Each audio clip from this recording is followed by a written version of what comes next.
નમસ્કાર મિત્રો, સ્વાગત છે તમારું એચએનજીયુ સ્ટડી પોઈન્ટ યુટ્યુબ ચેનલના એક નવા વિડીયોમાં. મિત્રો, આજના આ વિડીયોની અંદર આપણે જીએસઆરટીસી દ્વારા 4318 જગ્યાઓ માટે નવી કંડક્ટર ભરતીની જાહેરાત કરવામાં આવી છે. એ ભરતી માટે તમે ઓનલાઈન ફોર્મ ઘરે બેઠા એક પણ ભૂલ કર્યા વગર તમારા મોબાઈલ ફોનથી જ જાતે કેવી રીતે ભરી શકો છો એના વિશેની સંપૂર્ણ ચર્ચા કરવાના છીએ. ઇન શોર્ટ, કંડક્ટર ભરતી માટે ઓનલાઈન ફોર્મ કેવી રીતે ભરવું એના વિશેની સંપૂર્ણ ચર્ચા આપણે આજના આ વિડીયોની અંદર કરવાના છે. તો હવે શરૂ કરીએ આજનો વિડીયો. તો કંડક્ટર ભરતી માટે ફોર્મ ભરવા માટે તમારે ઓજસની વેબસાઇટ પર જતું રહેવાનું છે. ઓજસની વેબસાઇટ પર જવા માટે તમારે ગૂગલની અંદર ઓજસ લખીને સર્ચ કરી દેવાનું છે. જે પહેલી જ વેબસાઇટ છે ojasgujarat.gov.in, આ વેબસાઇટ છે એ તમારા સામે આવી જશે. સિમ્પલી તમારે આ વેબસાઇટ છે એને ઓપન કરી લેવાની રહેશે. આ વેબસાઇટની લિંક છે એ નીચે ડિસ્ક્રિપ્શન બોક્સની અંદર પણ આપવામાં આવેલી છે. જેવું તમે આ વેબસાઇટ ઓપન કરશો, વેબસાઇટ પર જે છે એ કંઈક આ મુજબનું ઇન્ટરફેસ જે છે એ જોવા મળી જશે. પહેલું છે નોટિસ બોર્ડ, એના પછી તમે અહીંયા જોઈ શકો છો એક્ઝામિનેશન કોલ લેટર, અને નીચે તમે અહીંયા જોઈ શકો છો કરંટ એડવર્ટીઝમેન્ટ. તમે અહીંયા વ્યૂ ઓલ પર ક્લિક કરીને પણ ફોર્મ ભરી શકો છો, અથવા તો અહીંયા તમને જે ઓનલાઈન એપ્લિકેશનનો ઓપ્શન દેખાય રહ્યો છે એના પર જે તમે ક્લિક કરશો તો તમારા સામે જે આ 5 ઓપ્શન છે એ ખુલી જશે. પહેલું છે અપ્લાય કરવાનું, પછી તમારું ફોટો અને સિગ્નેચર અપલોડ કરવાનું, પછી કન્ફર્મ કરવાનું, અને તમારે છેલ્લે એપ્લિકેશનની પ્રિન્ટ નીકાળવાની અને એપ્લિકેશનની જે છે એ જે પણ ફી થતી હોય એ ફી ભરવાની. તો સિમ્પલી આપણે પહેલા અપ્લાય છે એના પર ક્લિક કરીશું. જેવું તમે અપ્લાય પર ક્લિક કરશો, અહીંયા તમારે જે છે એ ડિપાર્ટમેન્ટ સિલેક્ટ કરવાનું રહેશે. તો તમારે ગુજરાત રાજ્ય માર્ગ વાહન વ્યવહાર નિગમ સિમ્પલી એને સિલેક્ટ કરી લેવાનું રહેશે. જેવું તમે એને સિલેક્ટ કરશો, તમે જોઈ શકો છો ડ્રાઈવર ભરતી અને કંડક્ટર ભરતી. તો અત્યારે આપણે કંડક્ટર ભરતી માટે ફોર્મ કઈ રીતે ભરવું એનો વિડીયો બનાવી રહ્યા છે. તો એના સામે જે તમને અપ્લાયનું બટન દેખાય છે, તમારે સિમ્પલી એના પર ક્લિક કરી દેવાનું રહેશે. અહીંયા તમે જે છે એ તમામ ઇન્ફોર્મેશન જોઈ શકો છો. તમારી ઉંમર કેટલી હોવી જોઈએ, લાયકાત કેવી હોવી જોઈએ, કંડક્ટરની જે છે એ આ પોસ્ટ છે એના માટે ભરતી થવા જઈ રહી છે. અહીંયા જે તમને અપ્લાય નાવનું બટન દેખાય છે, અપ્લાય નાવ, એના પર તમારે ક્લિક કરી દેવાનું રહેશે.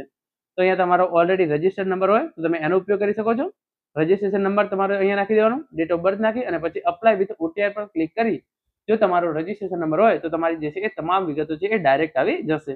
આપણે જે છે એ તે છે નહીં, તો આપણે જે છે એ સિમ્પલી સ્કીપ પર ક્લિક કરીશું. સ્કીપ પર ક્લિક કરશો તો તમે અહીંયા જોઈ શકો છો, અહીંયા તમામ જે છે એ આખું ફોર્મ ખુલી જશે. તો અહીંયા સૌપ્રથમ તમારે તમારી જે છે એ સરનેમ અહીંયા નાખવાની છે. તમારું ફર્સ્ટ નેમ અહીંયા નાખવાનું છે, એટલે કે તમારું પોતાનું નામ.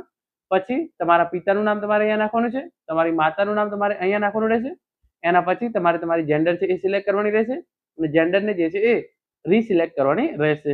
પછી ધોરણ 10 ની માર્કશીટ અથવા તો સ્કૂલ લિવિંગ સર્ટિફિકેટ પ્રમાણે તમારે જે પણ ડેટ ઓફ બર્થ હોય એ અહીંયા નાખવાની છે. તમારું મેરિટલ સ્ટેટસ તમારે જે છે અહીંયાથી સિલેક્ટ કરવાનું છે. પછી તમારી કેટેગરી જે છે એ અહીંયા સિલેક્ટ કરવાની રહેશે. જો તમે જનરલ કેટેગરી સિલેક્ટ કરશો તો તમારે કોઈ પણ જે છે એ વધારાના ડોક્યુમેન્ટ અપલોડ કરવાના રહેશે નહીં. પરંતુ ફોર એક્ઝામ્પલ તમે એસસીબીસી કેટેગરીમાંથી આવો છો તો તમારે જે છે એ કાસ્ટ સર્ટિફિકેટ નંબર અને નોન ક્રિમિનલ સર્ટિફિકેટ નંબર છે એ નાખવાનો રહેશે.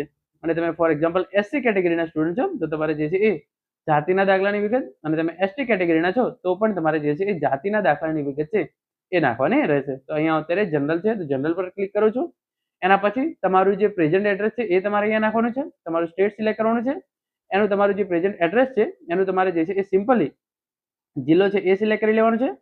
પછી તાલુકો સિલેક્ટ કરવાનો છે. પિનકોડ નંબર અહીંયા નાખવાનો છે. પછી તમારું જે પરમાનન્ટ એડ્રેસ હોય એ તમારે અહીંયા નાખવાનું છે. એનું જે છે એ રાજ્ય સિલેક્ટ કરવાનું છે. એનો જિલ્લો જે છે એ સિમ્પલી સિલેક્ટ કરી લેવાનો છે. એના પછી તાલુકો સિલેક્ટ કરવાનો છે. પિનકોડ નંબર અહીંયા નાખી દેવાનો રહેશે.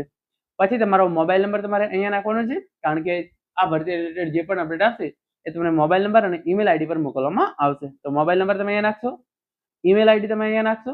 પછી તમે જે છે એ મોબાઈલ નંબર ફરીથી તમારે જે છે એ રીએન્ટર અહીંયા કરવાનો છે, અને તમારું ઈમેલ આઈડી જે છે એ અહીંયા નાખવાનું છે.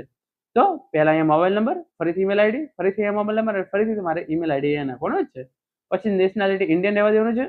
જો તમારે રમત ગમતના માર્ક્સ હોય, એટલે કે તમે કોઈ પણ રાજ્ય કક્ષાએ કે નેશનલ કક્ષાએ કોઈ રમતની અંદર ભાગ લીધેલો હોય તો સિમ્પલી તમારે એના પર યસ કરવાનું છે.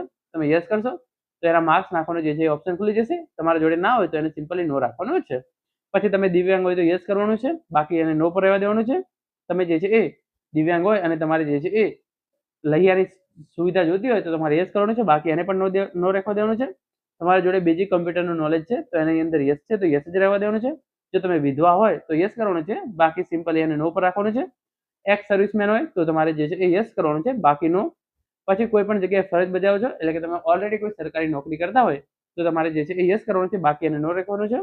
તમારા સામે કોઈ ગુનો નોંધાયેલો છે કે કેમ તો એના સામે જે છે એ તમારે સિમ્પલી નો કરી દેવાનો રહેશે. એટલે કે તમારા સામે કોઈ ગુનો નોંધાયેલો હોય તો યસ કરવાનું છે, બાકી સિમ્પલી નો રાખવાનું છે. તમે બરતરફ થયેલા કે રૂક્ષ થયેલા છો તો એની અંદર પણ આપણે સિમ્પલી જે છે એ નો કરી દેવાનો રહેશે. પછી લેંગ્વેજ પ્રેફરન્સી આવશે, તો એની અંદર તમને ઇંગ્લિશ વાંચતા લખતા અને સ્પીક ત્રણે સિમ્પલી તમારે આ 9 બોક્સની અંદર જે છે એ ટીક મારી દેવાના રહેશે. તમને લખતા વાંચતા અને માપનું બોલતા તો આવડે છે 3 ભાષા, તો સિમ્પલી તમારે 9 બોક્સ છે એની અંદર ટીક મારી દેવાના છે. પછી તમારે જે છે એ ધોરણ 12ની વિગતો અહીંયા નાખવાની છે, તમારે કેટલા ટકા આવ્યા છે એ ટકા તમારે અહીંયા નાખવાના છે. પછી તમારે જે છે એ કયો ક્લાસ આવેલો છે, આપણે ડિસ્ટિંક્શન નાખી લઈએ છીએ કે 70+ છે તો ડિસ્ટિંક્શન. પછી કયા બોર્ડની પરીક્ષા હતી, કયા વર્ષની અંદર તમે પાસ કરી, કેટલા ટ્રાયલમાં પાસ કરી અને એનો સીટ નંબર કયો હતો, એ તમામ ઇન્ફોર્મેશન તમારે જે છે એ અહીંયા નાખવાની છે. એના પછી RTO approved conductor licence number, તો આના માટે તમારે જે છે એ કંડક્ટર લાયસન્સ અને બેઝ નંબર બંનેની જરૂર પડશે. જો તમારે એના વિશે ઇન્ફોર્મેશન જોઈતી હોય કે કંડક્ટર લાયસન્સ અને બેઝ કઈ રીતે નીકાળવું, તો તમે મને કોમેન્ટ કરીને જણાવજો. હું ચોક્કસથી એના રિલેટેડ પણ વિડીયો છે એ બનાવીશ. તો તમારો કંડક્ટર લાયસન્સ નંબર છે એ તમારે અહીંયા નાખવાનો છે. કંડક્ટર લાયસન્સ જે છે એ કઈ તારીખથી કઈ તારીખ સુધી વેલિડ છે એ બંને તારીખ તમારે અહીંયા અને અહીંયા જે છે એ નાખી દેવાની છે. એના પછી સિમ્પલી તમારે જે છે એ બેઝ નંબર છે એ નાખી દેવાનો છે. અને એના પછી તમારું જે છે એ લાયસન્સ કયા રાજ્યમાંથી ઇસ્યુ થયેલું છે એ તમારે જે છે એ સિમ્પલી અહીંયા કરી દેવાનું છે. તો આ તમામ ઇન્ફોર્મેશન આવી જાય.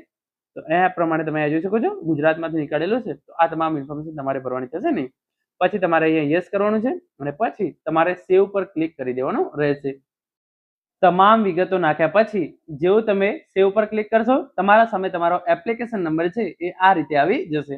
તો સિમ્પલી તમારે તમારો એપ્લિકેશન નંબર છે એને ક્યાંક નોંધી લેવાનો છે અથવા તો એને કોપી કરી લેવાનો રહેશે. આટલું કર્યા પછી તમારે ફરીથી જે ઓનલાઈન એપ્લિકેશનનો ઓપ્શન દેખાય છે તમારે એના પર ક્લિક કરવાનું છે અને અહીંયા આવ્યા પછી તમારે અપલોડ ફોટો/સિગ્નેચર એના પર ક્લિક કરી દેવાનું રહેશે. અહીંયા આવ્યા પછી તમારે જે એપ્લિકેશન નંબર તમે કોપી કર્યો હતો એ ત્યાં તમારે પેસ્ટ કરી દેવાનો છે.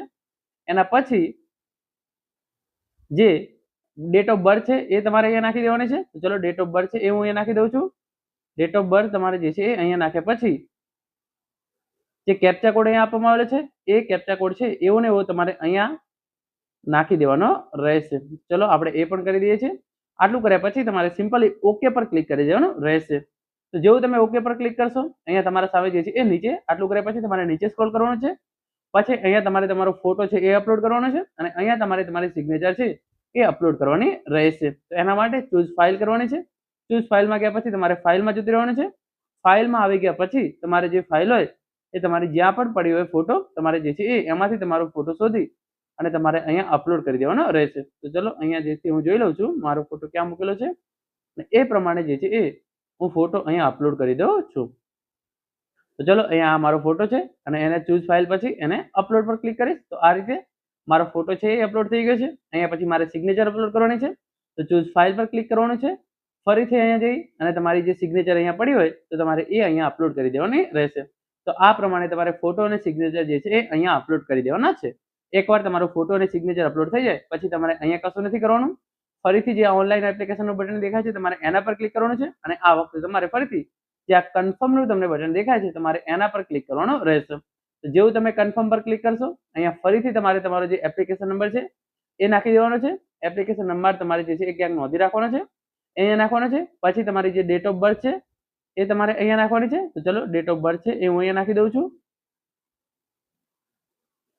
ડેટ ઓફ બર્થ નાખ્યા પછી જે કેપ્ચા કોડ અહીંયા આપવામાં આવેલો છે એ કેપ્ચા કોડ આપણે અહીંયા ને અહીંયા જે છે એ ફરીથી નાખવાનો રહેશે. તો કેપ્ચા કોડ નાખી અને તમારે જે છે એ ફરીથી ઓકે પર ક્લિક કરવાનું રહેશે. જેવું તમે ઓકે પર ક્લિક કરશો તમારી તમામ વિગતો જે છે એ તમારા સામે આવી જશે. એની અંદર તમારે તમારી તમામ વિગતો જે છે એ ચકાસી લેવાની છે અને પછી નીચે જે આ તમને કન્ફર્મ એપ્લિકેશનનો બટન દેખાઈ રહ્યું છે સિમ્પલી તમારે એના પર ક્લિક કરી દેવાનું રહેશે. જેવું તમે કન્ફર્મ પર ક્લિક કરશો will be taken as final, તો આ પ્રમાણે તમારા સામે જે છે એ એક નોટિફિકેશન આવી જશે અને એની અંદર તમારે જે છે એ ઓકે કરી દેવાનું રહેશે. તો જેવું તમે એના પર ઓકે પર ક્લિક કરશો આ રીતે તમારો કન્ફર્મેશન નંબર જે છે એ તમારા સામે આવી જશે. એને પણ તમારે જે છે એ સિમ્પલી કોપી કરી લેવાનો છે અને ક્યાંક નોંધી લેવાનો રહેશે. આ કન્ફર્મેશન નંબર કોપી કર્યા પછી અહીંયાથી તમે પ્રિન્ટ એપ્લિકેશન અને ફીસ બંને કરી શકો છો. તો તમારી એપ્લિકેશન પ્રિન્ટ કરવી હોય તો તમે અહીંયા ક્લિક કરી શકો છો અને તમારે જે છે એ ઓનલાઈન ફી પે કરવી હોય તો તમે નીચે ક્લિક કરી શકો છો. અને તમારે અહીંયાથી ના કરવું હોય તો online application pay application print application form /page fee તમારે એના પર ક્લિક કરવાનું છે.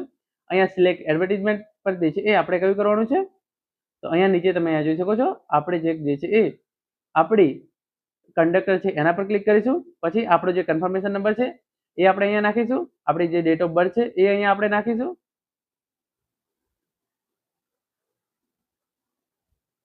અને પછી જે કેપ્ચા કોડ અહીંયા આપવામાં આવેલો છે એનો એ કેપ્ચા કોડ આપણે અહીંયા નાખી દઈશું. અને પછી અહીંયા તમને અલગ અલગ ઓપ્શન દેખાઈ રહ્યા છે. Print application form, online payment of fees. તો આપણે પહેલા પ્રિન્ટ એપ્લિકેશન ફોર્મ કરતા શીખી લઈએ. એના પછી ઓનલાઈન ફી કઈ રીતે ભરવી એના પર આપણે ક્લિક કરીશું. તો પ્રિન્ટ એપ્લિકેશન ફોર્મ પર તમે ક્લિક કરશો તો તમારું જે આખું ફોર્મ છે એ આ પ્રમાણે જે છે એ તમારા સામે આવી જશે. આખું ફોર્મ તમે અહીંયા જોઈ શકો છો. જે વિગતો તમે ભરી છે એ તમામ વિગતો અહીંયા આવી જશે. હવે તમારે ફી પેમેન્ટ કરવી હોય તો તમારે જે છે એ અહીંયા ફરીથી આવી જવાનું છે. અને ફરીથી જે બીજો કેપ્ચા કોડ અથવા કઈ બી આપેલો હોય, જે પણ કેપ્ચા કોડ આપેલો એ નાખવાનો છે. અને પછી અહીંયા તમને ઓનલાઈન પેમેન્ટ ઓફ ફીઝનો ઓપ્શન દેખાય છે, તમારે એના પર ક્લિક કરી દેવાનો રહેશે. અહીંયા તમારી તમામ વિગતો આવે છે એને તમારે કન્ફર્મ કરવાની છે. અને નીચે તમે સ્ક્રોલ કરશો તો અહીંયા તમને સબમિટનું બટન છે એ દેખાઈ જશે. તો એના પર ક્લિક કર્યા પછી જેવું તમે સબમિટ પર ક્લિક કરશો આ પ્રમાણે જે છે એક નવું પેજ ખુલશે. અને એની અંદર તમારે જે છે એ અત્યારે ઇન્ટરનલ સર્વર આવે છે, પરંતુ તમારે જે છે એ પછી ફી પે કરવાનો ઓપ્શન છે એ આવી જશે. તો તમારે ત્યાં 354 રૂપિયા ફી પે કરી દેવાની છે. અને એની જે છે એ એક રિસિપ્ટ છે એ ડાઉનલોડ કરી લેવાની રહેશે. તો આ પ્રમાણે તમે કંડક્ટર ભરતી માટે આખું ફોર્મ છે એ ફોર્મ ભરી શકો છો. મિત્રો આ હતો આજનો video. Thank you so much for watching.